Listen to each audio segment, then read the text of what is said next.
Fala pessoal, bom dia. Bora falar de Flamengo. Véspera de decisão, sábado, pessoal. Bora, porque temos muitas informações chegando agora para você, direto ao ponto. Você sabe, sem enrolação, sem aqui procrastinar aquilo que é mais importante para você, que são as informações do Flamengo. Todos já sabem, saiu o bid e agora é oficial. Paquetá pode ser, provavelmente será, um dos relacionados para o jogo de amanhã às 16 horas, no estádio Mané Garrincha, na cidade de Brasília, por ocasião da decisão da Supercopa contra o Corinthians. O técnico Felipe Luiz conta ainda com dois outros nomes, o do zagueiro Danilo e também de Dela Cruz. Os dois podem também compor o elenco. Não dá aqui para cravar o time oficial, mas nós podemos aqui sugerir uma provável escalação. E é claro, essa provável escalação minha, que eu aqui relacionei, trouxe a minha colinha, você pode discordar e comentar aqui abaixo. Olha, eu acho que esse jogador não pode entrar em campo, eu acho que esse aqui é que deveria entrar no lugar. Vamos lá, temos total liberdade e respeito aqui no canal. Você sabe, é só você acionar o sino das notificações, deixar o seu like, seguir o canal, compartilhar. Pessoal, eu peço o seu engajamento. Este vídeo só terá relevância e distribuição pelo YouTube se ele notar esse engajamento. Dá uma olhada aí abaixo aqui agora, por favor. Para o que você está fazendo e olha se você está inscrito no canal. Se você não está, eu te peço esse favor. Me ajude. Aqui eu não vou pedir Pix, não vou vender produto. Estou pedindo a sua contribuição com o seu like e com a sua inscrição. Isso é gratuito. Tem um botãozinho aqui abaixo, aqui, ó. Inscreva-se. Clica nele, aciona o sino das notificações e deixa o seu joinha. Isso me ajuda muito. Quais são as minhas sugestões de escalação? E você opine com as suas. Para mim, goleiro, vai vir o Rossi. Eu não creio que vai vir o André numa decisão. Esse talvez seja o mais assertivo dos nomes, né? O goleiro Rossi.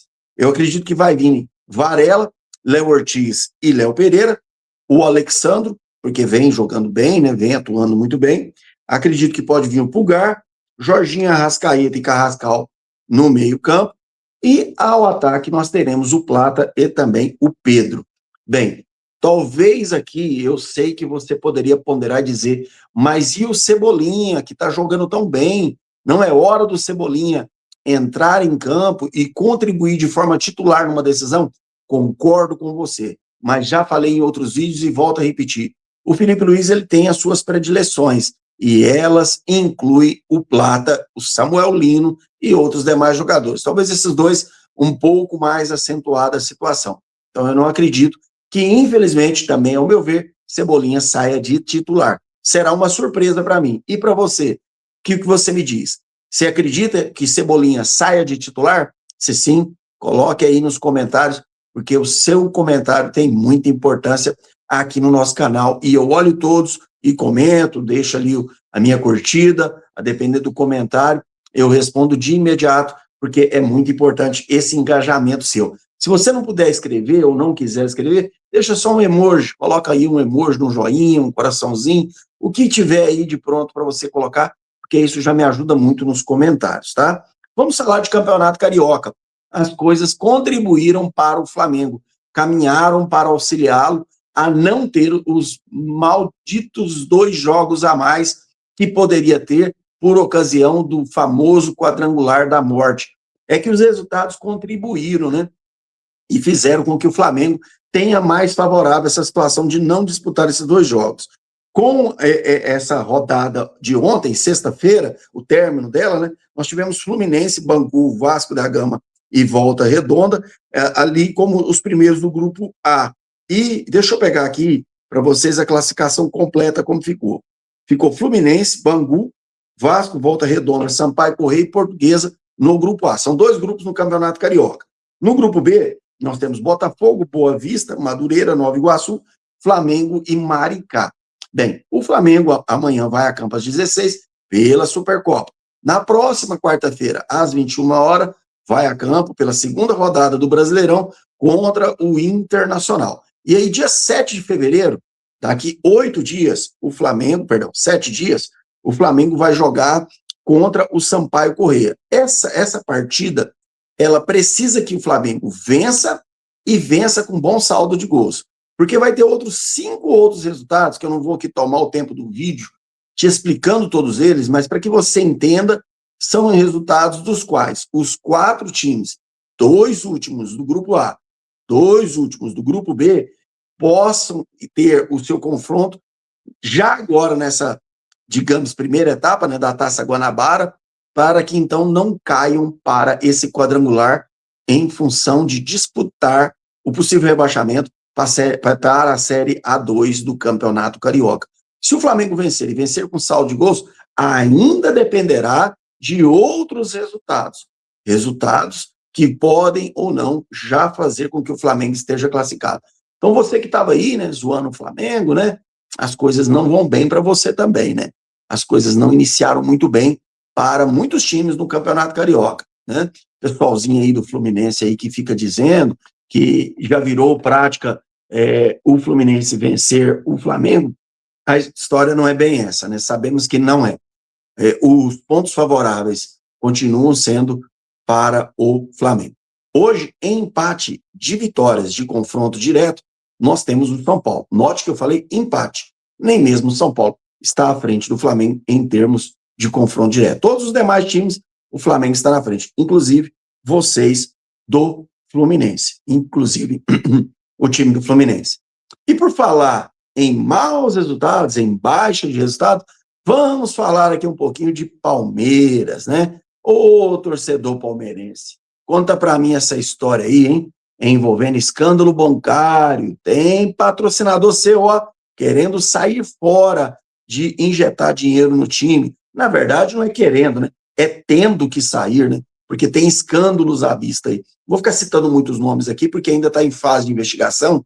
Isso pode contribuir de forma negativa aqui para o canal, e eu não quero entrar nesse demérito, né? Porque mérito não é, mas tem problemas à vista. Aí, sem falar na historinha aí do avião aí, da Leila com o Bragantino, predileção entre Palmeiras e Bragantino, Leila preferiu o Money, o Dindim, e aí já teve youtuber famoso, viu? Youtuber do Palmeiras famoso, vindo aí para a live falar que a Leila é vascaína. Meu Deus do céu. Leila, eu sei que sempre soube que não faltavam motivos para eu não gostar de você, né? E agora temos mais um para aqueles que não sabiam. Eu já sabia disso, mas para os que não sabiam, tá aí mais uma, né? A Leila, além de ser presidente do rival nosso, Palmeiras, a Leila também é vascaína. Que doideira é essa, hein, tia Leila? Brincadeira, que absurdo. E aí, palmeirense, como é que estão as coisas por aí? Saudações rubro-negras para você, viu, palmeirense?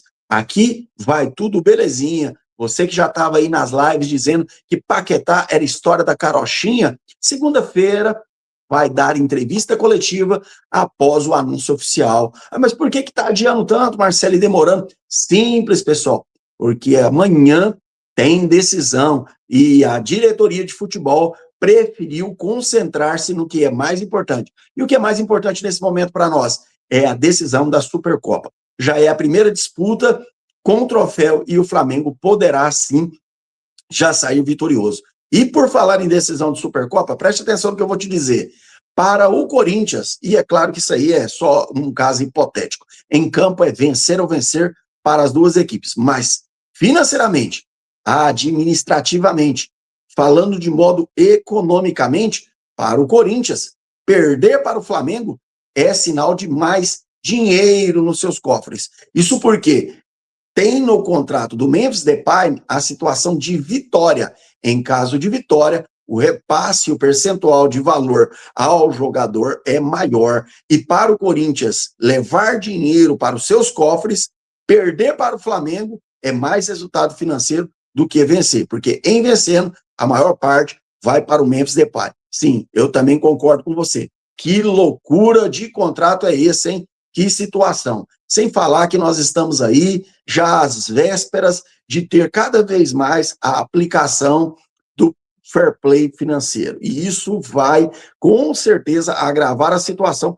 de muitos times. Isso porque os aportes que os investidores, os apoiadores dos times vão fazer não contará como receita. Logo, não contando como receita, o time precisará investir aquilo que entra fora esses aportes e esses investimentos. Isso faz com que muitos times que, por exemplo, Cruzeiro. Vamos aqui pegar o exemplo dele. O que entrou para o Cruzeiro de faturamento sem os aportes dos seus investidores faria com que o time do Cruzeiro, quase que na sua totalidade, fosse desmantelado já no início da temporada de 2026. Loucura, né? Concordo com você. Também vejo muitos times em situação extremamente complicada. Já disse para você e volto a repetir, Michael está de partido do Flamengo. Vai com Deus, Michael. Boa sorte. Salário muito alto, prejuízo nos cofres do Flamengo. Jogador não vinha tendo grandes atuações. Já falei demais sobre essa questão das preferências do técnico Felipe Luiz e ele não vinha atuando no Flamengo há algum tempo. Assim como também não atuava pelas preferências do Felipe Luiz, o Matias Vinha também já partiu. Então, nesse momento, que é a situação do Flamengo? Manteve-se a base de 2025 quase que na sua totalidade. Participações extraporâneas, como, por exemplo, o caso de Juninho, de Michael, de Vina, de o Alacian. Os demais manteve tudo, pessoal. Todos os nossos jogadores foram mantidos. E não bastasse ter mantido o elenco principal, que foi campeão em quase tudo, para não falar tudo, em função do que foi o Mundial Interclubes, né? Do que aconteceu aí no Intercontinental, que o Flamengo veio a perder nos pênaltis, no tempo corrido, partida tranquila, mas tranquila eu digo no sentido de resultado, né? Não houve derrota. Mas nos pênaltis o Flamengo sofreu a derrota.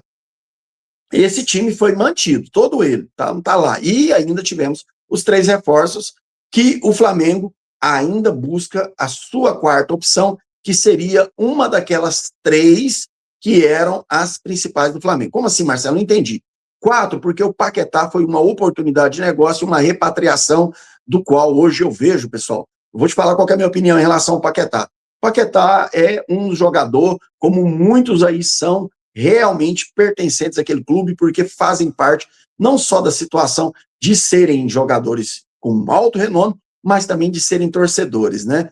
Nós tivemos o Adriano Imperador, o Reinaldo Angelim, quem mais? Na minha opinião aí, o Zico, que são jogadores flamenguistas. Ele, Paquetá, é um flamenguista. Agora, na sua chegada no aeroporto, foi para os braços da torcida, cantou hino da torcida organizada, vestiu a camiseta da torcida organizada, realmente deixou claro que nesse momento o Flamengo pode não precisar dele, mas ele precisa do Flamengo e eu vejo um grande jogador em potencial.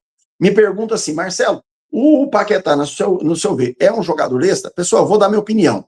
No futebol atual, sim, Paquetá é um jogador extra, porque nós não temos agora, nesse nosso tempo, Ronaldinho Gaúcho, Ronaldo Fenômeno, Romário, Rivaldo, Kaká, Bebeto, mais antigos, Zica, quem mais? Leandro, Pelé. Esses jogadores são jogadores excepcionais, fora da curva. Para o tempo atual, para o presente momento, no Brasil, eu vou mencionar aqui, ao meu ver, jogadores extra classe. Arrascaeta, eu vou falar inclusive do Gerson, tá? Do Cruzeiro, é um jogador extra classe para o futebol brasileiro.